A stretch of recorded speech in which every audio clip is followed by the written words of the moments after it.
남은 거는 뒤에 이제 다 있으니까 집에 가서 다시 한번 풀어보도록 하고요. 1단원은 너무 기본적인 내용이기도 해서 문제로 그냥 한번 정리하는 걸로 했었고요. 오늘 2단원부터 물질과 규칙성의 원소부터 이제 시작할게요. 원소의 생성부터 해서 8번 정도 시간이 있어서 우리도 지난번에 한 번 했잖아요. 그래서 조금 이제 빠르게 보고 요약식으로 좀 하고 그다음에 이제 문제 푸는 시간을 가질 거예요. 심화 때는. 그래서 오늘은 아마 우주 초기의 원소랑 지구와 생명체를 이루는 원소의 생성한 다음에 좀 끌었다가 쉬었다가 그다음에 원소의 주기성과 화학결합과 물질의 성질 한 4챕터 정도 나간다고 생각하시면 될 것 같고 평소에 한 4챕터에서 한 많으면 5챕터 정도씩 나갈 수 있다고 생각하시면 될 것 같아요. 그리고 문제는요. 우리 지난 개념 내신 완성 문제 같은 경우는 풀었기 때문에 뒤에 있는 단원마다 수능 문제가 있거든요. 조금 어려운 수능 문제가 있어서 그거는 이제 풀게요. 수업 시간에 지난번 안 풀었으니까. 그래서 예를 들면은 교재로 따지면 이제 73페이지에 수능 실전 대비 문제가 있거든요. 그걸 풀 거니까 참고해 주시고 네 이제 오늘 숙제로 해서 나가도록 할게요. 오늘은 일단은 42페이지 우주 초기의 원소부터 한번 정리하고요. 그리고 한 1시간에서 한 2시간 사이 정도 하고 그다음에 문제를 풀 거예요. 자, 우주 초기의 원소를 볼 건데요. 스펙트럼부터 이제 보시면 스펙트럼이라는 거는 이제 어떤 원자 혹은 전자가 에너지를 흡수해가지고요 들뜬 상태, 불안정한 상태라고 하거든요. 근데 불안정한 상태로 들떴다가 다시 이제 빛을 원자나 전자 같은 경우 굉장히 작잖아요. 그러니까 에너지를 얻자마자 얘가 가지고 있을 수가 없어요.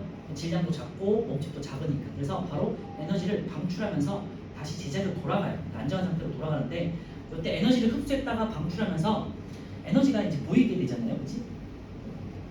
가시광선이면 눈으로 보일 거고요. 자외선이나 적외선 같은 경우는 이제 장치를 이용하면 볼 수 있잖아요. 그래서 에너지가 흡수했다가 방출할 때 나오는 에너지를 분석한 게 이제 스펙트럼이라고 생각하시면 되고요. 보통 뭐 중등에서도 배우지만 햇빛이나 뭐 백열등 같은 거를 스펙트럼 분석해 보면은 무지개색으로 이렇게 쫙 연속적인 띠가 나오죠. 이걸 연속 스펙트럼이라고 하고요. 일반적인 원소 상태 같은 경우는요. 그 원소가 가지고 있는 에너지 파장에 따라서 특정 에너지를 흡수했다가 방출하게 돼요. 그래서 흡수하면은 흡수 스펙트럼, 그리고 에너지를 방출하면은 방출 스펙트럼 이렇게 이제 표현을 하고요. 보통 흡수 스펙트럼 같은 경우는 이제 밑에 프린트로 내서 잘 안 볼 수도 있겠지만요. 흡수 스펙트럼 같은 경우는요. 연속적인 에너지 띠에서 그 특정 원소가 가지고 있는 에너지 파장만큼만 어둡게 변하는 거예요. 그래서 말 그대로 에너지를 흡수하기 때문에 까맣게 보여요. 그런데 방출 스펙트럼에서는요. 특정 원소가 가지고 있는 에너지를 방출하는 거기 때문에 까만 바탕에 예를 들면 뭐 나트륨이다. 그러면 노란색 줄무늬가 나오겠죠. 이런 것들은 우리 원소에 굴곡 반응할 때 나트륨은 노란색이고 뭐 수연튬은 빨간색이고 구리는 청록색 이런 거 봤었잖아요. 그래서 그 원소가 가지고 있는 에너지 파장인 거거든요. 그 색깔이. 그래서 그 에너지에 해당되는 파장만큼 파장의 위치에 있는 해당되는 색깔의 띠가 이제 방출되겠죠. 그래서 지금 방출 스펙트럼에 나와 있는 건 약간 지금 얘에서는 밑에 있는 얘는 노란색 정도 되는데요. 한 나트륨 정도가 되겠죠. 이런 애들은 노란색의 요 위치에서 방출하는 빛을 나타내는 거죠. 검은 바탕에 이제 색깔 띠가 나타나면 방출 스펙트럼이라고 해요. 보통. 그래서 연속 스펙트럼은 이제 책을 다시 돌아보시면요. 42페이지에 가운데 1번인데요. 다양한 파장의 빛이 연속적으로 나타나는 스펙트럼이고요. 보통 이제 고온의 별, 그러니까 태양빛이 되겠죠. 빛이나 혹은 뭐 백열등 같은 그래서 무지개 빛에서 무지개색의 연속 스펙트럼이 관측되는 거고요. 선 스펙트럼은 우리가 이제 연속 스펙트럼에 반대되는 의미로 불연속 스펙트럼이라고 해요. 불연속적인 선의 띠가 나타나기 때문에. 그래서 크게 흡수 스펙트럼하고 방출 스펙트럼 나타나고요. 흡수 스펙트럼은 연속적인 선의 띠, 연속 스펙트럼 위에 검은색 흡수선이 나타나는 거고요. 특정 파장의 빛을 흡수하기 때문이에요. 방출 스펙트럼은요, 검은 바탕에 밝은 선이 나타나는 거고요. 고온의 특정 원소가 특정 파장의 빛을 방출할 때 만들어져요. 그래서 우리 중등에서는 보통 연속 스펙트럼하고 불연속 스펙트럼 혹은 선 스펙트럼 중에서도 방출 스펙트럼 이거 하나만 배우잖아요. 근데 참고로 흡수 스펙트럼이라고 해가지고 무지개색 연속띠에 검은색 줄무늬가 나타날 수도 있다라고 참고해 주시고, 그게 이제 오른쪽에 보시면 태양의 대기 성분할 때 사용되는 방법인데요. 일단 보도록 할게요. 자, 제일 위에 있는 이제 오른쪽에 원소의 선 스펙트럼에서 43페이지고요. 원소는 아까 제가 말씀드렸지만 원소마다 다음 장이에요.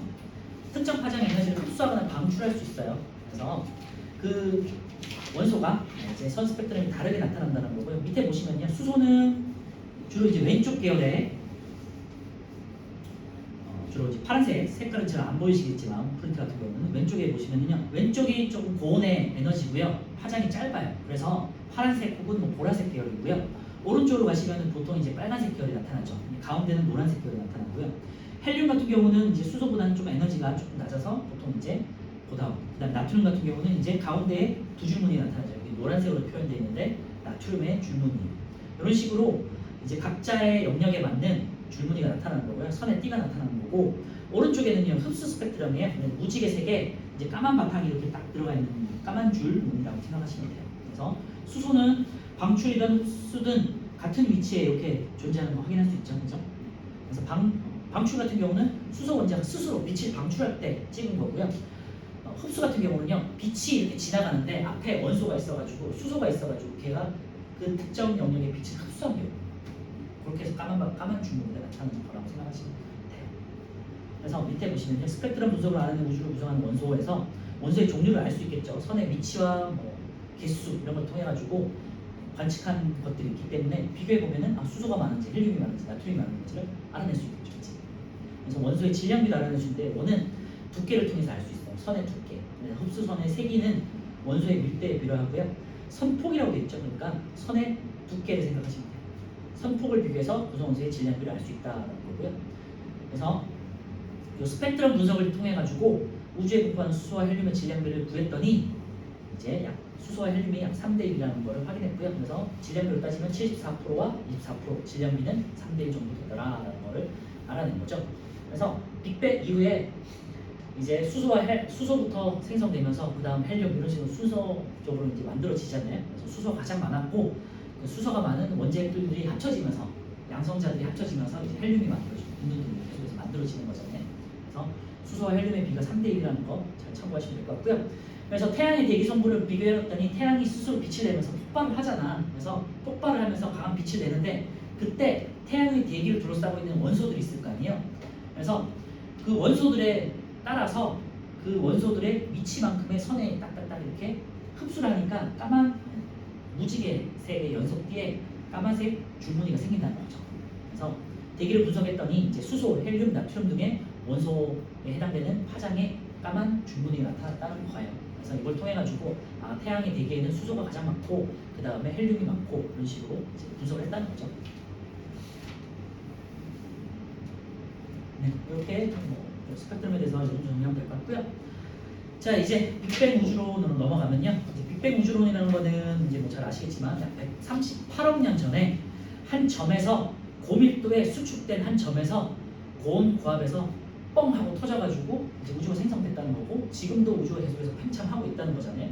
그게 이제 빅뱅 우주론이 되겠고요. 하기 전에 일단 51페이지 한번 보시면요. 뒤쪽으로 가가지고 시화 강의 빅뱅 우주론의 정립 과정을 보면요. 처음에 이제 빅뱅 우주론이 정립되기 전에 어떤 뭐 다양한 우주론이 있었냐라는 걸 확인하는 건데 뭐 정적 우주론과 동적 우주론 이런 식으로 이제 먼저 비교가 되고요. 왼쪽에 있는 아인슈타인 여러분 잘 알고 있는 아인슈타인이 이제 정적 우주론이라고 그래가지고 우주는 팽창하지 않고 정지에 있다고 처음에 주장했었어요. 근데 이제 프리드만이라는 과학자는 이제 팽창 우주론을 가지고 이제 상대적으로 정지에 있지 않고 움직인다고 생각을 한 거예요. 동적 우주론이라고 주장하였고요. 아무래도 여러분들도 마찬가지지만 아인슈타인은 알지만 프리드만은 모르잖아요. 그러니까 당대 거장이다 보니까 아인슈타인이 주장했는데 어떻게 이게 틀리겠어? 라는 생각이 당연히 편견이 앞설 수밖에 없잖아요. 그래서 그 당시에는 정적 우주론이 대세였다고 해요. 우주는 팽창하지 않고 정지에 있다. 그래서 정적인 상태를 유지한다고 생각했고요. 그 다음에 프리드만 같은 경우는 이제 우주가 팽창하기 때문에 점점 커지고 있다라고 생각을 한 거죠. 이렇게 대립을 하다가 이제 팽창 우주론의 증거가 된 허블의 관측 때인데요. 허블이라는 사람이 이제 망원경을 통해 가지고 관측을 한 거죠. 그래서 관측을 했더니 외부 운하들이 서로 멀어지고 있다는 걸 관측했고요. 이제 팽창의 증거가 된 거죠. 그래서 그러면 정적 우주론이 아니라 우주는 팽창하고 있구나라는 거를 이제 차용하게 된 거고요. 그리고 우주는 또 팽창하지만 빅뱅 우주론과 정상 우주론이라고 해가지고 또 두 가지가 이제 대립을 하게 돼요. 이제 가모프 같은 경우는 빅뱅 우주론이라고 해가지고 빅뱅이라는 그러니까 한 점에서 빅뱅으로 이제 대폭발이 일어난 다음에는 더 이상의 물질이 생성되지 않고 그 물질들이 계속 그대로 있다는 거예요. 그러니까 부피는 팽창하지만 물질은 그대로 있으니까 밀도는 낮아지겠죠. 그죠? 질량은 그대로 부피는 팽창하지만 질량은 그대로니까. 그래서 밀도는 계속해서 낮아지고 있다고 한 거고요. 물질은 더 이상 생성되지 않다고 주장한 게 이제 가모프예요. 그런데 호일 같은 경우는요, 아니다. 우주가 팽창하는 만큼 물질도 새로 생성해서 그걸 채우고 있다라고 한 거예요. 그러니까 부피가 팽창하는 만큼 질량도 채워지니까 밀도는 일정하게 유지가 되겠죠. 그래서 두 개가 이제 대립을 하게 되는 거고요. 그리고 그 당시에 또 호일의 정상 우주론이 좀 대체로 좀 받아들여졌나 보더라고요. 네. 빅뱅 우주론은 그러니까 원래는 빅뱅이라고 이름을 붙인 건 아니고요. 다른 이름이 있었는데 빅뱅이라는 거는 약간 조롱조롱 어떻게 뭐 우주가 팽창하냐 이제 한 점에서 폭발을 해가지고 그게 말이 되느냐라는 식으로 좀 조롱조롱 빅뱅이라는 이름을 붙였다고 해요. 근데 거기 이제 나중에 이름이 붙여진 거고요. 그래서 가모프의 빅뱅 우주론을 보시면요, 초기 몇 분 만에 뭐 현재 우주를 이루고 있는 기본적인 원소들이 생성되었다 주의하는데 보통 한 3분 정도라고 하잖아요. 그치? 3분 후에 수소 같은 원자들이 이제 만들어지기 시작하죠. 그래서 우주가 팽창함에 따라 우주의 밀도는 감소한다. 부피는 증가하는데 질량은 그대로 있으니까 물질이 그대로 있으니까 그래서 밀도가 감소한다는 게 빅뱅 우주론이었고요. 정상 우주론 같은 경우는 은하수의 빈 공간에 새로운 물질이 생성되면서 채워진다. 그래서 밀도가 일정하다는 거였어요. 그러다가 이제 복사 에너지를 이제 후세 과학자들이 이제 관측을 해보니까요, 낮은 파장, 그러니까 에너지가 낮은 긴 파장의 빛이 이제 관측이 된 거예요. 저 멀리서. 그거는요, 굉장히 낮은 온도의 빛이 멀리서 이제 전파되는 오는 거거든요. 근데 그걸 관측해봤다는 건요, 처음에 빅뱅 우주론이 생성돼서 온도가 굉장히 높았을 거 아니야, 그렇지? 그리고 빛이 퍼져나갔을 거 아니에요. 그런 다음에 점점 식었을 거 아니에요. 그래서 저 멀리서 오는 빛은 관측되는 건 옛날에 태초에 생성됐던 빛인 거고, 온도가 굉장히 낮아졌다는 거는, 굉장히 높았다가 낮아졌다는 거는 점점점 밀도가 생성되지 않고 뭔가 감소되고 있다, 에너지가 감소되고 있다는 걸 말해주는 거죠. 그런 걸 이제 관측한 거죠. 복사 에너지를 관측해서. 그래서 우주의 온도가 낮아지면서 약 3000켈빈일 때 퍼져나간 빛이 3000켈빈은 약 3000도시라고 생각하시면 돼요. 3000 더하기 273이니까. 그치? 그런데 지금 현재는 한 3켈빈 정도 굉장히 낮아 있잖아요. 그래서 우주의 온도가 영하 한 200 몇 도 되잖아요. 200, 300도 정도인데 그 온도로 관측된다는 거는 처음에 태초에 고온이었다가 점점 이제 퍼져나가면서 식어버렸다. 이렇게 생각을 하는 거죠. 현재는 세 번째 줄에 보시면요, 복사 에너지가 온도가 약 2.7켈빈, 약 3켈빈 정도로 낮아진 물체에서 방출되는 복사의 파장과 일치한다. 이제 우주의 현재 온도와 일치하는 거죠. 처음에 고온이었다가 식으면서 그렇게 됐다는 거예요. 그러면서 이제 빅뱅 우주론이 받아들여지고 현재는 이제 빅뱅 우주론이 대세인 거죠. 그리고 최근에는 조금 더 이제 또 최신 이론들이 이제 생기긴 하는데 오늘 그런까지는 알 필요도 없고 저도 잘 몰라요. 자, 그래서 다시 한번 돌아오시면요, 44페이지에 이제 빅뱅 우주론이라는 걸 다시 한번 보시면요, 그래서 빅뱅 우주론으로 138억 년 전에 모든 물질과 에너지가 모인 매우 뜨겁고 밀도가 높은 한 점에서 빅뱅이 일어났다 했죠. 그래서 참고해 주시고, 그 밑에 2번을 보시면요, 빅뱅 직후에는 온도가 매우 높았기 때문에 모든 게 다 녹아 있을 거 아니에요, 그렇지? 그러니까 물질이 존재할 수 없다가요, 우주가 팽창하면서 우주가 팽창하는데 내부 물질들은 계속해서 그대로 있으니까 서로 간에 물질들이 압력이 낮아질 거 아니에요. 압력이 낮아지니까 이제 기온도 낮아지겠죠. 온도가 낮아짐에 따라 최초의 물질은 이제 기본 입자가 식으면서 생성되는 거죠. 이때 이제 기본 입자는요, 보통 이제 전자와 커크를 말하는 거고요. 전자는 여러분들 알고 있는 거고, 커스크 같은 경우는 커크들이 합쳐지면서 양성자와 중성자가 합쳐지는 거죠. 자, 오른쪽을 보면요, 그래서 기본 입자의 생성이 있는데 짧은 시간 동안 우주가 급격히 팽창하면서 우주의 온도가 낮아지고 커크 전자 같은 기본 입자가 최초로 생성됐다 되는데요. 빅뱅 직후에 이제 생성된 게 이제 커크와 전자가 되고요.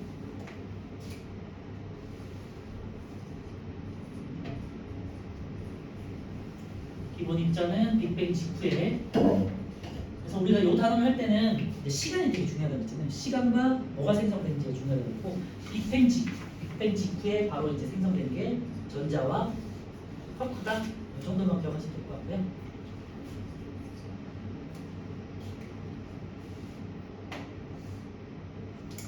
자, 이번에는 양성자와 중성자의 생성인데요. 우주가 이제 팽창하고 온도는 점점 나가서 식어가고 있죠. 그러니까 온도가 낮아지면서 쿼크들끼리 결합을 해요. 그래서 양성자와 중성자가 생성되고요.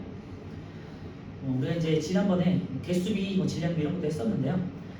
초기에는 양성자의 수와 중성자의 수가 비슷했대요. 왜냐면은 양성자보다 중성자가 에너지가 더 높아. 그러니까 양성자에서 에너지를 얻어가지고 중성자가 됐다가 식으면서 중성자가 다시 양성자가 되고 양성자가 중성자가 되고 왔다 갔다 하니까 1대1이 됐어요. 그런데 우주 온도가 계속해서 낮아지니까 양성자에서 중성자가 될 수 있는 비율이 점점 낮아져요. 그러니까 중성자가 식어가서 계속해서 양성자가 되고 이러면서 결론적으로는 7대2까지 이제 바뀌겠다는 거죠. 그래서 양성자가 7, 중성자가 1로 이제 줄어든다는 거고요. 그래서 빅뱅 후 약 1초 양성자와 중성자의 개수가 7대1.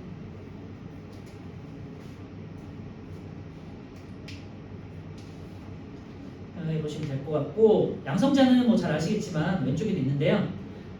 업커크 두 개, 그러니까 위커크 두 개라는 것과 다운커크, 아래 커크라는 다운커크 혹은 아래 커크 하나가 이제 된 거고요. 양성자는 위커크 두 개, 다운커크 한 개. 그리고 중성자 같은 경우는요, 아래 커크, 그러니까 위 커크 하나, 아래 커크 두 개인 거죠. 그리고 양성자보다는 중성자가 조금 더 무거워요. 아래 커크가 조금 더 무겁다고 하더라고요. 참고해 주시고. 그래서 빅뱅 직후 1초가 지났을 때 양성자, 중성자의 개수가 약 7대1이 됐었고요. 그 다음에 이제 원자 핵의 생성인데요.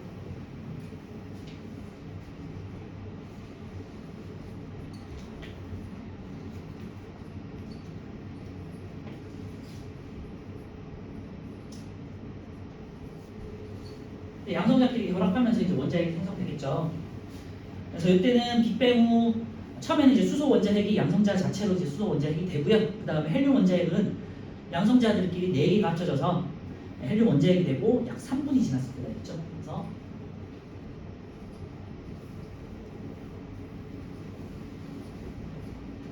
(3분이) 지났을 때 헬륨 원자핵이 형성이 되고요. 그래서 3분 잘 기억해 주시고, 빅뱅 후 3분이 지났을 때 우주의 온도가 약 15 켈빈 이하로 낮아지면서 양성자 두 개, 중성자 두 개가 결합해서 헬륨 원자핵이 생성됐고요.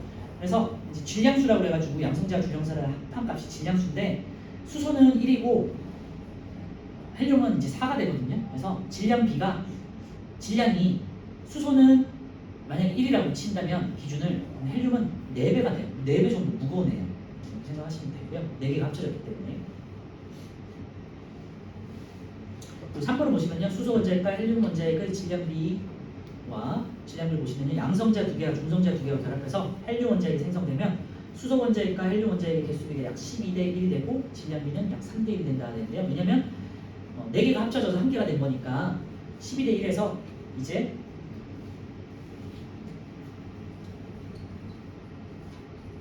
양성자 대 중성자가 태초에 7대1이었잖아요. 그러면 얘가 14대2가 되는 거고요. 그 다음에 여기서 4개가 1개가 되는 거잖아요. 양성자 2개, 중성자 2개. 그래서 얘가 12대1로 이렇게 바뀌잖아요. 양성자 2개를 빼내고 중성자 2개를 빼내면 1개가 형성되고 양성자가 12개 남고 그 다음에 중성자가 1개가 만들어지는 거죠. 그치? 네. 그래서 여기 개수비가 12대1이라는 거 잘 기억해 주시고, 그 다음에 아까 제가 말씀드렸지만 양성자 1개인 거랑 양성자가 이렇게 4개인 거야. 수소 양성자는 이렇게 1개가 있잖아요. 근데 헬륨은 양성자가 2개, 양 2개, 그 다음에 중성자 2개가 합쳐져서 4개란 말이에요. 그래서 얘는 하나의 질량이라면 얘는 4개가 합쳐진 거죠. 그러니까 4배가 무거운 거지, 그치? 그러니까 개수비는 12대1이지만 질량비는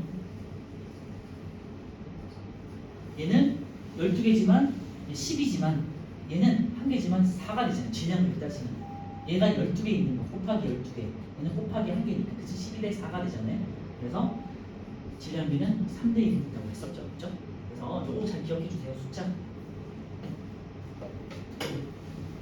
그래서 헬륨 헬륨 원자핵 생성 전에는 양성자와 중성자의 비율이 14대 2, 그러니까 7대 1이었으니까 14대 2가 되겠죠. 그런데 헬륨 원자핵이 생성된 후에는 수소 원자핵과 헬륨 원자핵의 비율이 이제 12대 4, 질량비가 된다는 거. 개수비는 12대 1이고 질량비는 3대 1이 되는 거를 잘 기억해 주시면 될 것 같아요. 그래서 거기다가 체크해 주세요. 개수비는 수소 원자핵과 헬륨 원자핵의 개수비는 약 12대 1, 질량비는 3대 1. 잘 기억해 주시면 될 것 같아요. 자, 그리고 이제 차례로 기본 빅뱅 입자가 빅뱅 직후에 기본 입자가 만들어지고 이때 전자와 쿼크, 그 다음에 양성자와 중성자의 비율이 1초가 됐을 때 7대 1이 됐었고요. 3분이 지났을 때 원자핵이 생성된 거야. 이제 헬륨 원자핵이 생성됐고요. 그 다음에는 이제 원자핵이 있고 그 다음에 전자가 있으니까 합쳐지면 원자가 되겠죠. 그치? 그래서 지금 따로따로 놀고 있었어요. 굉장히 고온 상태이기 때문에 합쳐지지 않고 다 녹아가지고 따로따로 놀고 있었어. 그러다가 계속해서 이제 온도가 식어. 그래서 약 38만 년 정도가 지났어요. 그래서 다음 장에 보시면요. 원자의 생성인데요. 첫 번째 수소 원자와 헬륨 원자의 생성인데요. 빅뱅 후 38만 년 굉장히 중요하다고 했죠. 이때 이제 원자가 생성되는 거고요. 우주의 온도가 약 3000 켈빈 정도로 낮아졌을 때 많이 식은 거죠. 네, 수조 켈빈에서 수억 켈빈으로 낮아졌다가 이제 3000 켈빈까지 떨어진 거예요. 그러니까 상대적으로 물론 우리 입장에는 굉장히 뜨겁지만 우주의 입장에서는 굉장히 많이 식은 거죠. 그래서 원자핵과 전자가 결합하면서 이제 식으니까 서로 간에 이제 원자핵에 있는 양성자와 전자에 있는 음전하가, 양전하, 음전하가 이제 가까워질 수 있는 거잖아요. 가까워지면서 이제 만나지는 거고요. 이때 이제 중성자가 원자핵에 있는 중성자가 양성자와 중성자를 서로 간에 결합시키는 지금 역할도 하고 결합시킨 다음에 양성자에 있는 양전하와 전자에 있는 음전하가 서로 간의 인력에 의해서 끌리는 거죠. 그죠? 그래서 원자핵과 전자가 결합해서 수소 원자, 헬륨 원자가 생성되고 있는데요.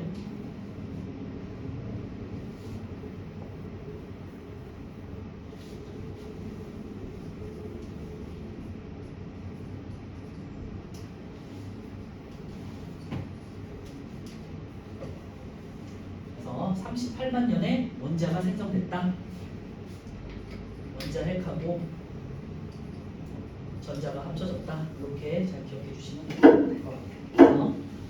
3분의 원자핵 생성, 그 다음에 38만 년에 원자 생성 두 가지 꼭 기억하시고요. 아까 전에 말씀드렸던 개수비, 수소 원자핵과 헬륨 원자핵의 개수비는 12대 1. 그런데 질량을 고려하면은 질량비는 3대 1이라는 것도 잘 한번 기억해 주시면 될 것 같아요. 2번을 보시면요. 수소 원자와 헬륨 원자는 중력에 의해서 별과 은하를 형성하고요. 그리고 현재까지도 우주를 이루는 물질의 대부분을 차지한다. 수소가 그 당시에 이제 수소가 가장 많고 그 다음에 헬륨이니까 7대 1이지. 그래서 얘네 비율대로 얘네를 원료로 삼아가지고 이제 별들이 생성됐다는 거예요. 자, 오른쪽에 이제 보시면요. 우주 배경 복사인데 아까 말씀드렸던 우주 배경 복사가 빅뱅 우주론의 증거가 되겠고요. 빅뱅 후 38만 년이 지나면서 우주 온도가 33,000 켈빈으로 낮아지고 원자가 생성됐다고 했잖아요. 그리고 물질과 분리되면서 우주로 퍼져나간 빛이 나가는데요. 밑에 보시면요. 불투명한 우주와 투명한 우주 되어 있는데요. 태초의 우주는요. 38만 년 전까지는 전자들이 막 이렇게 막 돌고 있어. 막 돌고 있고 원자핵대로 이제 떠 있었어요. 원자핵은 떠 있고 그다음에 전자들 그 사이로 마구 이제 불규칙하게 지나고 있잖아요. 그러니까 굉장히 전자들이 작고 빠르기 때문에 빛이 통과를 하기 힘들어. 그래서 무슨 장벽처럼 불투명하게 이제 빛이 퍼져나가지 못하고 장벽처럼 이제 갇혀 있었던 거예요. 그러다가 원자핵에 전자가 이제 달라붙으니까 이제 전자들이 사라지잖아. 그죠? 어느 정도 많이 깨끗해지죠. 그러니까 전자가 이제 장벽에 있던 전자들이 사라지면서 빛이 이제 밖으로 탈출할 수 있게 되는 거죠. 그래서 38만 년 이후부터는 우주가 투명해졌다고 하는 거예요. 지금처럼. 그래서 38만 년 이전까지는 원자가 생성되기 전이기 때문에 불투명한 우주라고 하고요. 이때는 빛이 갇혀 있었어. 그러다가 38만 년 이후에는 전자와 원자핵이 만나면서 원자가 생성되고 우주가 깨끗해지면서 투명한 우주가 됐다라는 거예요. 그래서 원자 생성 전의 우주는요.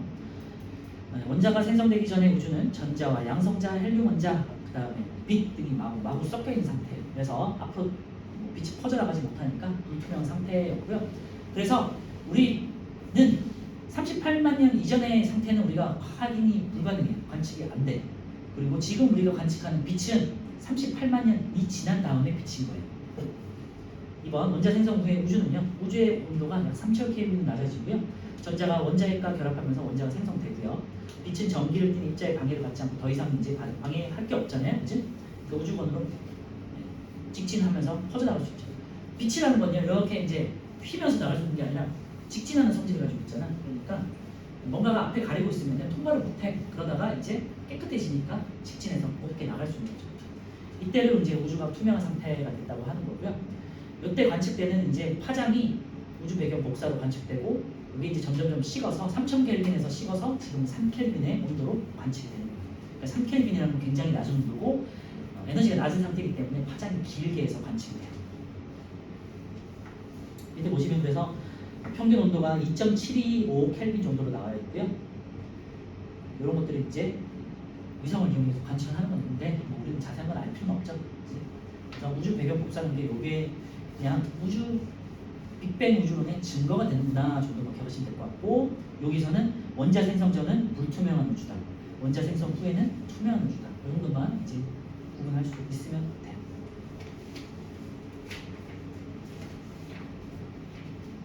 네, 이제 50페이지 한번 보면요. 그래서 마지막으로 한번 다시 한번 정리해 보면요. 초지 우주에서 가벼운 원소의 생성되는데요.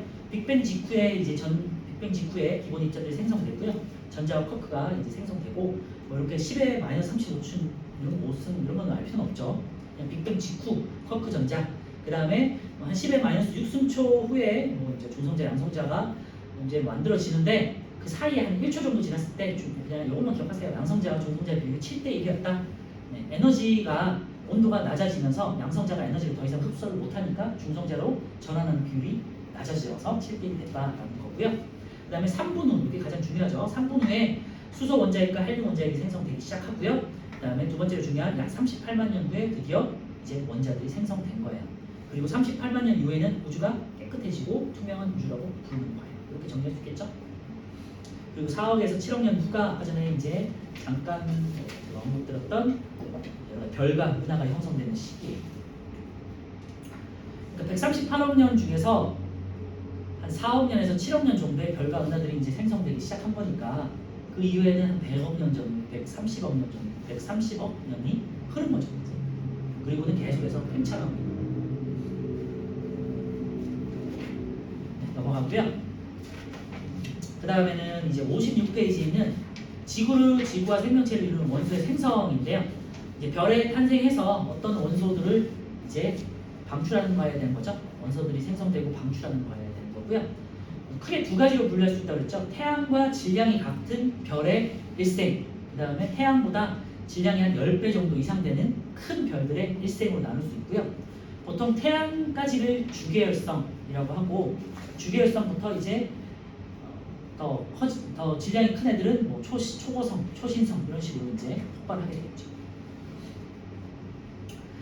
일단 기본적으로 별의 탄생 과정을 보시면요. 가스 구름이 형성이 돼요. 이제 수소나 헬륨 같은 것들이 모여가지고 티끌들이 모여가지고 가스 구름이 형성돼요. 가스 구름은 이제 수소와 헬륨인 거고요. 이 구름들이 모이다 보면요, 질량을 가진 것들이 모이게 되면은 중력이 작용하죠. 만류인력이라는 중력이 작용해요. 중력이라는 서로 간에 끌어당기잖아요. 그러니까 서로 간에 붙으려고 하겠죠. 그러니까 중력이 작용해서 수축을 하게 돼요. 그래서 빅뱅처럼 한정으로 이렇게 모이면서 수축을 하게 돼요. 수축을 하니까 온도가 높아지고 압력도 커지겠죠. 그치? 그러면서 이제 점점 성운이라고 해가지고 성간 티끌 물질들이 가스 구름들이 모이면서 이제 성운이라는 큰 구름처럼 보이게 됩니다. 그래서 성간 물질이 밀집되어 있고요. 구름처럼 보이는 천체라고 되어 있는데 그냥 구름이라고 생각하시면 돼요. 일종의. 그래서 수소 구름 이렇게 생각하시면 되겠죠. 쉽게 생각하면. 그래서 물질이 밀집되면서 중력이 커져서 수축이 일어난다고 했죠. 그래서 가스 구름이 수축되면서 성운이 형성되고요. 성운들이 이제 점점 더 이제 질량이 더 커졌으니까 더 수축을 하고 더 큰 힘으로 수축을 하겠죠. 그러면서 이제 쫙 이게 짜진다고 생각하시면 돼요. 그 기체 형태의 물질들이 쫙 짜여지면서 고온 고압에 의해서 점점점 액체, 고체로 원시별이 생성이 되는 거겠지. 그래서 원시별이 형성되고요. 보통 이제 고온의 고압에 의해서 밀도가 커진 상태다 이렇게 생각하시면 되겠죠. 그리고 별의 탄생은요, 원시별이 이제 중심부 온도가 더 높아지고요, 1000만 켈빈 이상이 되었을 때 수소 핵융합 반응이 일어나고 스스로 빛을 내는 별, 이거를 이제 주계열성이라고 하는 거예요. 보통 우리가 지금 태양을 주계열성이라고 하면 되겠죠.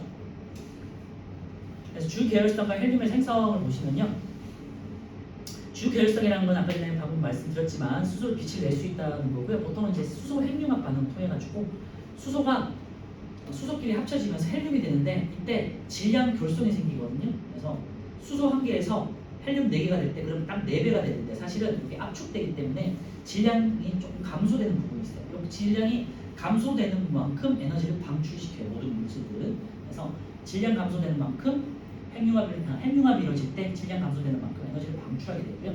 이게 이제 수소 핵융합 반응에 대한 정의가 됐어요. 중심부 온도가 1000만 켈빈 이상이 되었을 때 여러분 고온 몰라도 돼요. 그냥 고온일 때 4개의 수소 원자핵이 융합하면서 1개의 헬륨 원자핵을 만들고요. 이때 질륨 결손되는 만큼 에너지를 방출한다. 이게 이제 수소 핵융합 반응이에요. 자, 오른쪽에 이제 별의 크기를 보시면요. 주 계열성은 수소 핵융합 반응으로 생기는 별의 내부 압력과 중심으로 수축하는 중력이 평형을 이룬다 그랬죠. 그래서 별의 크기가 일정하게 유지된다고 했는데요. 우리가 태양을 보면요. 태양은 기체로 되어 있잖아요. 수소와 헬륨으로 되어 있는데 항상 똑같은 모양, 똑같은 모양을 이루고 있는 거잖아요. 그치?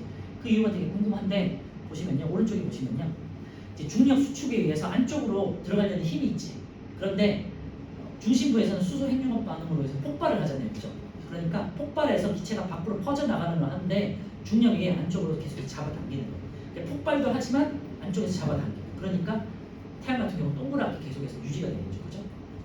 그래서 우리 중학교 때 배웠는 태양의 표면을 우리가 광구라는 표현을 쓰잖아요. 그치? 그래서 빛이 나는 동그란 구라는 말을 쓰죠. 별의 크기가 일정한 이유는요. 중력 수축과 핵융합 반응으로 팽창하려는 힘이 평형을 이루기 때문이다. 그래요. 56, 57페이지하고 있어요. 세 번째 별이 일생의 대부분을 주계열성을 보내는 까닭은요. 수소와 헬륨이 가장 기본적인 물질이잖아요. 그 중에서도 수소가 가장 많잖아. 그러니까 수소 핵융합을 계속해서 할 수 있기 때문에 주계열성의 중심부에서 매우 긴 시간 동안 수소 핵융합 동안에서 폭발을 계속하죠. 폭발을 계속하고 중력 수축에 의해서 폭발은 하고 중력 수축에서 계속 잡아당기고 하니까 그 태양의 모양을 계속해서 수십억 년 동안 유지할 수 있는 거죠. 그러다가 태양이 한 50억, 60억 년 정도 됐대요. 근데 얘가 한 90에서 한 100억 년 정도 되면 이제 에너지를 다 고갈하고 태양이 사라진대. 그러면서 이제 폭발하거나 아니면은 뭐 사라지거나 하겠죠. 네, 정리하면요. 주계열성 이후에 별의 진화 원소의 생성돼 있는데 다시 한번 그냥 정리를 하면요. 질량이 태양과 비슷한 별의 일생을 다시 한번 정리하면요.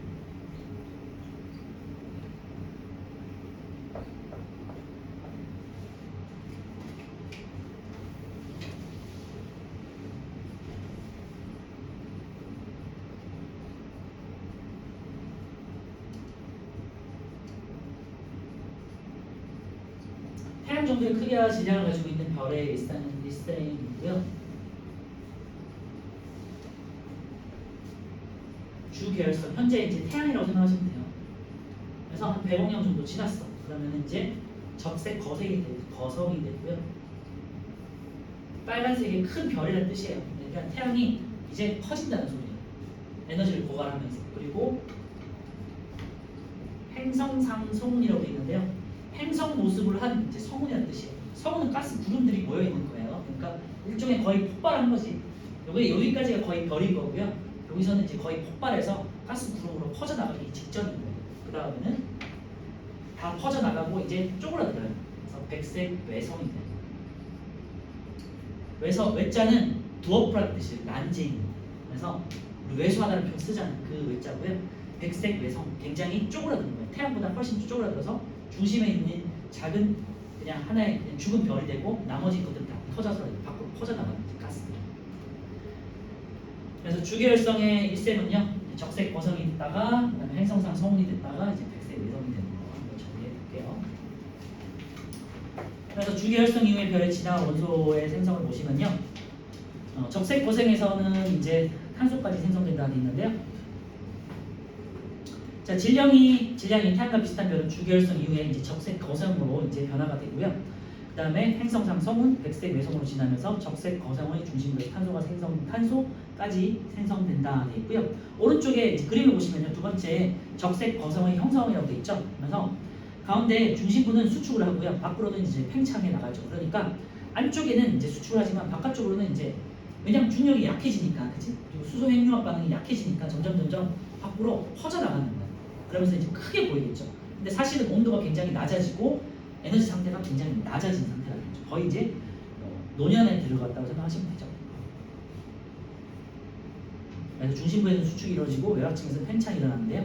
점점 이제 중력이 약해지기 때문에 더 커지는 거죠. 오히려 잡아당기는 힘이 약하니까, 그치? 그래서 첫 번째 중력 수축을 보시면요, 중심부에서는 수소가 헬륨으로 바뀌고요, 중심부는 이제 수축을 해요. 수축에 발생한 열은 중심부 바깥에 있는 수소층을 가열하고요. 이제 중심부에 있는 수소는 다 고갈됐죠. 고갈되고 이제 헬륨으로 바뀐 거야. 그리고 헬륨들은요, 헬륨이 이제 핵융합 반응을 하면서 에너지를 방출시키겠죠. 그 방출이 그 바깥에 있는 수소층을 가열시키는 거예요. 그걸 말하는 거고요. 수축에 발생한 열이 중심부 바깥에 있는 수소층을 가열하고요. 이제 바깥쪽에서 수소 핵융합이 일어나겠죠. 그럼 내부 압력은 증가해서 별의 바깥층은 팽창하겠죠.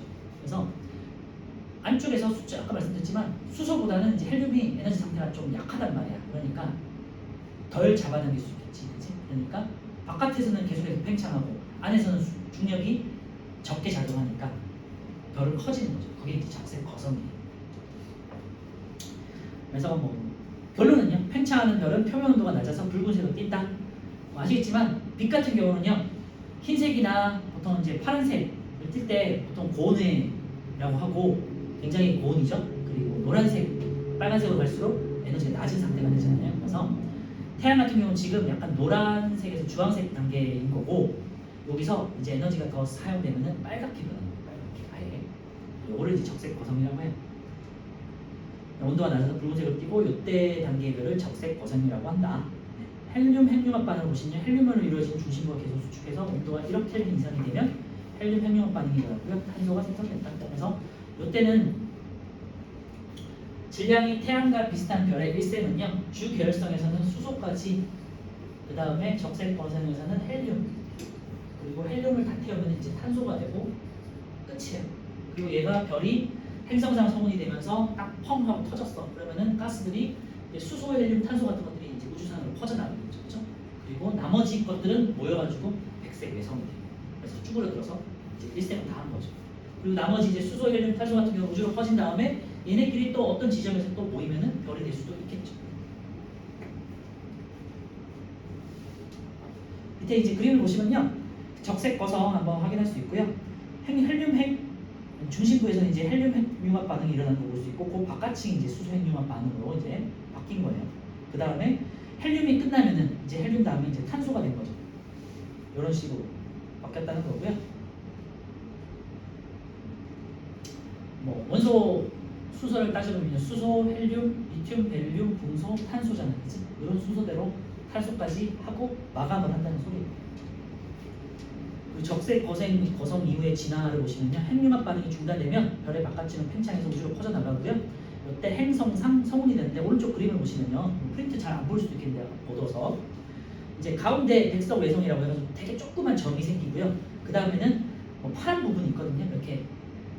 근데 여기는 뭐 어떤 밀도가 높은 지점이 아니고요. 밀도는 높죠. 그런데 기체 상태로 퍼져 있다고 생각하시면 돼요. 근데 중력 때문에 그냥 잡혀 있는 상태라고 생각하시면 되고, 그게 이제 최종 단계가 되면은 퍼져나가는 거죠.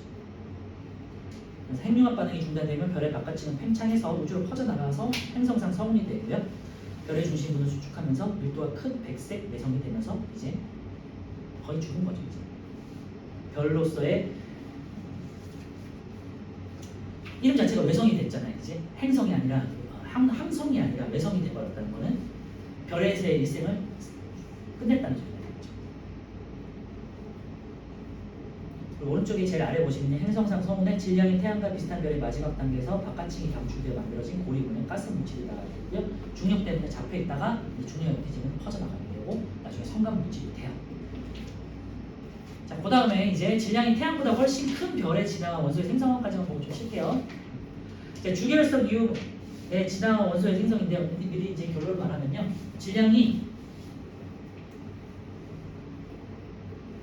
보통 그냥 10배 정도라고 생각하면 되고요. 10배 되는 별의 일생. 질량이 태양보다 크니까 수소도 그만큼 더 많겠죠. 예를 들면은 태양의 10배 정도 돼요. 그러면은 수소의 양도 그냥 어림잡은 한 10배 정도 될까? 10배 정도 더 많을 거 아니에요? 그러니까 수소가 더 많아. 그러니까 적색 거성보다 더 커진 상태가 되겠죠. 그래서 더 커졌다. 그래서 초자 붙여서 초거성이라고 하고요. 얘는 큰 애가 폭발하면은 더 큰 에너지를 방출시키면서 터지겠죠. 그죠? 그래서 얘를 초신성이라고 해요. 초신성 폭발. 뭔가 되게 이름이 멋진데. 그리고 이제 얘는 마감을 할 때 중성자별이 되거나 우리가 잘 알고 있는 이제 블랙홀이 돼요. 원체 질량이 큰 재료도 많고 원료도 많고 질량이 큰 애들이라 보니까 터진 다음에 중력 수축을 할 때 태양 같은 경우는 그냥 백색 외선에서 끝났잖아요. 그런데 얘네는 질량 자체가 원체 크다 보니까 중력 수축을 더 해. 그래서 0보다 더 한 거야. 그냥 마이너스 값으로 수축을 해버리는 거야. 우리 뭐 이해는 안 되지만 어쨌건 그래서 마이너스 쪽으로 더 수축을 해버린 거야. 더 들어가 버린 거지. 그러니까 3차원 공간을 더 들어가 본 거잖아요. 4차원 공간이니까 하여튼 더 안쪽으로 수축되면서 블랙홀이 돼버린 거야. 그래서 빛까지도 삼키는 이게 블랙홀이죠. 그렇죠? 그래서 태양 같은 경우는 적색 거성이 된다는 거 기억해 주시면 될 것 같고요. 태양보다 큰 애들은 초거성이 된다는 거. 그래서 이름이 다르니까 참고해 주시고 초거성이 터질 때는 초신성이라는 이름으로 말한다. 초신성 폭발이라고 해요. 그래서 주계열성 이후에 진화 원소의 생성을 보시면요.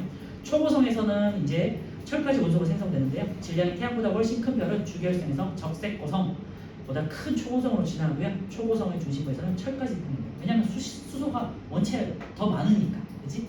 더 많이 태울 수 있고 더 오랜 시간 태울 수 있기 때문에 탄소에서 더 이제 진화가 되고 더 많은 원소를 만들 수 있겠죠. 초고성으로 진화인지 보시고요. 네 번째 줄에 보시면요. 세 번째 줄에 수축에 의해 발생한 별이 중심 바깥에 있는 수축을 가열하면 내부 압력이 증가해서 별이 팽창하고 초거성이 된다. 점점 아까랑 똑같은데요. 중심에는 수소에서 헬륨에서 뭐 다른 물질로 계속해서 바뀌잖아요. 탄소까지 바뀌고 하잖아. 그리고 그 바깥쪽에 있는 수소층이 계속해서 가열을 시키잖아요. 그러면서 더 오랜 시간 동안 수소 핵융합 반응을 바깥쪽에서 할 수 있으니까 더 커지겠죠. 그게 이제 초고성이라는 거고요. 초고성에서는 이제 탄소에서 철까지 생성이 돼요. 그래서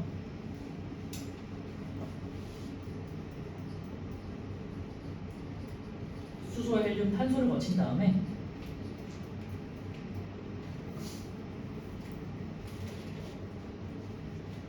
질소와 산소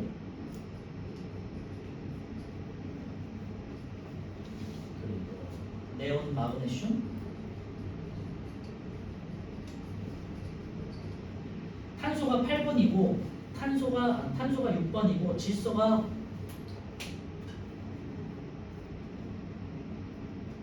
6번, 7번, 8번, 네온이 10번, 그 다음에 마그네슘이 12번. 그러니까 순서대로죠, 그죠? 우리가 알고 있는 그 주기율표상에서의 원자분의 순서대로 이렇게 이제 순서대로 다 이렇게 만들어지는 거예요. 그 다음에 쭉쭉쭉 가서 이제 규소, 그리고 황, 그리고 이제 최종 철까지. 이제 에너지 한계상 철까지 이제 만들어지는 거고요. 그 다음에 있는 원소들은 얘네가 폭발하면서 고온에서 이제 폭발하는 거기 때문에 이 철 같은 원소들을 녹일 수 있잖아요. 녹이면서 또 자기들끼리 녹였다가 합쳐지는 과정에서 이제 우라늄이나 납 같은 더 무거운 원소들이 만들어지는 거예요. 어쨌건 철까지 만들어진다. 그리고 초신성 폭발 이후에 우라늄 같은 무거운 원소들이 합쳐지거나 만들어진다는 거죠.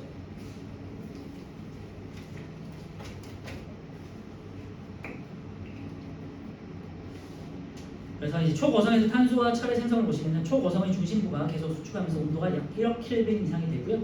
헬륨 핵융합이 일어나서 탄소가 만들어진다. 뭐 이런 과정은 필요 없고요. 수소, 헬륨, 탄소까지 이루어진 다음에 이게 이제 보통은 태양 같은 경우는 여기서 끝났죠. 근데 태양보다 더 큰 별들은요. 이제 질소, 산소, 네온, 마그네슘, 규소, 황 등이 차례로 생성되고요. 마지막으로 중심부에 철까지 계속해서 이제 핵융합 반응을 하는 거예요. 그러다가 철이 되면요. 철은 매우 안정함으로 더 무거운 원자핵으로 핵융합 반응이 일어나지 않는다. 이제 더 이상의 온도가 조건이 안 되니까, 그지? 고온과 조건이 더 이상 안 되니까 여기서 끝난 거예요. 철은 안정하니까. 끝났는데 그 밑에 보시면요. 초신성 폭발이 이루어져요. 거기다가 이제 밑줄에 놓으시면 되겠죠. 그래서 세 번째 줄에 중력에 의해서 급격하게 수축하다가 수축을 견디지 못하면 폭발해서 매우 밝아지는데 에너지 자체가 원체 많은 별이기 때문에 터졌을 때 굉장히 밝게 터진단 말이에요. 그게 초신성 폭발이라고 하고요. 오른쪽에 보시면요, 굉장히 좀 밝게 표시가 되어 있는데 그래서 두 번째 보시면 이제 철보다 무거운 원소의 생성되는데 초신성 폭발 과정에서 엄청난 에너지가 발생하겠죠. 고온 고압이니까. 초고온 초고압이라고 생각하시면 돼요. 그러니까 이때 철보다 무거운 구리와 금은 우라늄, 납 이런 것들이 이제 생성이 되고요. 수초 만에 철 같은 것들이 녹았다가 합쳐졌다 녹았다가 합쳐졌다 한다고 하더라고요. 그러면서 이제 무거운 원소가 생성돼서 퍼지죠. 그러면서 이제 지구 같은 경우는 철이 가장 많은 원소거든요. 그래서 지구 같은 행성의 원소가 되기도 하고 다른 행성의 원소가 되기도 하고 되는 거죠. 중성자 별도는 블랙홀로에 진화되어 있는데요. 초신성이 폭발하고 남은 중심부는요. 이제 양성자는 다 쓰고 중성자만 이루어진 매우 큰 중성자 별이 되거나 아니면 중력 수축이 계속 이루어지면서 이제 마이너스 값으로 가는 거예요. 그러면서 빛조차도 빠져나올 수 없는 블랙홀이 된다고 하네요.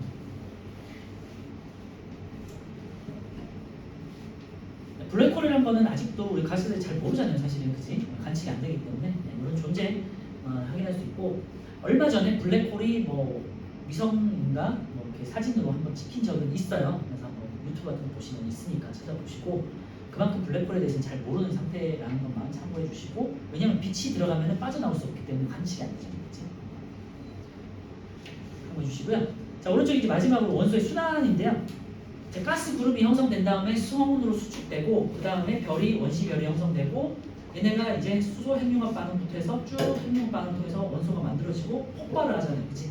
이 과정이 이제 수차적으로 이루어진다는 거고요. 그래서 별의 생성을 보시면요. 우주에 흩어져 있는 성단 물질이 모여서 별이 된다. 가스 그룹이 모여서 성운이 됐다가 이제 원시별이 됐죠. 별의 내부에서는요. 핵융합 반응이 이루어지면서 수소부터 헬륨, 탄소, 산소, 규소, 철 등의 원소가 생성되겠죠. 핵융합 반응을 통해 가지고 그리고는 폭발하면요 철보다 무거운 원소가 생성되면서 이제 폭발하면서 철보다 무거운 원소도 생성되고 이때 폭발에 의해서 기존에 생성됐던 뭐 수소부터 여러 가지 원소들이 우주상으로 퍼져나가겠죠. 방출돼요. 그런 다음에 또 성단 물질로 얘네가 또 그러니까 질량을 가지고 있는 기체들이기 때문에 결국엔 또 다시 만나서 자기들끼리 중력에 의해서 모이겠죠. 모이면은 또 한 뭐 어느 정도의 굉장히 긴 시간이 지난 다음에는 또 모여가지고 또 원시별이 생성되겠죠. 그러다가 또 터지고 또 흩어지고 모이고 별이 되고 터지고 요거를 이제 반복적으로 한다는 내용이에요. 자 마지막으로 핵융합 반응으로 생성되는 원소를 제가 그때 뭐 말씀드렸던 것 같긴 한데요. 수소 핵융합에 의해서는 헬륨으로 만들어지고요. 헬륨에 의해서는 탄소까지 만들어지고 탄소 핵융합에 의해서는 산소, 네온, 마그네슘까지 만들어진대요. 참고로만 하세요. 산소 핵융합에 의해서는 황규소 같은 것도 만들어지고요. 규소 핵융합에 의해서는 철까지 만들어지고 이제 아까 말씀드린 초신성 폭발 이후에는 뭐 금은 구리, 우라늄, 납 같은 철보다 무거운 원소들이 생성되더라. 정리될 것 같고요. 그래서 마지막으로 이제 밑에 있는 그림을 보시면요. 질량이 태양과 비슷한 별 같은 경우는 적색 거성이 되는 거. 적색 거성과 초고성 이제 오른쪽에 있는데요. 크기를 보시면요. 적색 거성보다 확실히 초고성이 좀 더 크게 나와 있거든요. 그래서 잘 보시고 색깔도 지금 뭐 프린트 같은 잘 안 보이긴 했지만 적색 거성은 이제 빨간색으로 표현되어 있고요. 초고성도 약간 주황색 결. 주황색이 빨간색보다는 온도가 높은 거야. 그렇죠? 그렇게 되어 있고요. 그다음에 이제 초고성 같은 경우는 폭발했을 때 초신성 이제 폭발이 지금 프린트장에 안 보이겠지만 굉장히 밝게 표현되어 있거든요. 하얗게 그지? 그래서 이것도 관측이 된다고 하더라고요. 굉장히 밝게. 그런 다음에 이제 중성자별이나 블랙홀로 쪼개지는 것까지 확인이 돼요. 태양은 적색 거성을 거치고 태양보다 큰 별은 초고성과 초신성 폭발을 한다. 이렇게만 나눌 수 있으면 되겠죠. 그리고 태양 같은 경우는 탄소까지. 그 다음에 초신성 폭발하는 애들은 초고성은 철까지. 그 다음에 초신성 폭발하면 더 무거운 원소. 이렇게 정리하면 되겠죠. 10분 쉬었다가 뒤에 이제 태양계 형성하고요. 그 다음에 이제 주기율부터 해가지고 쭉 나가볼게요.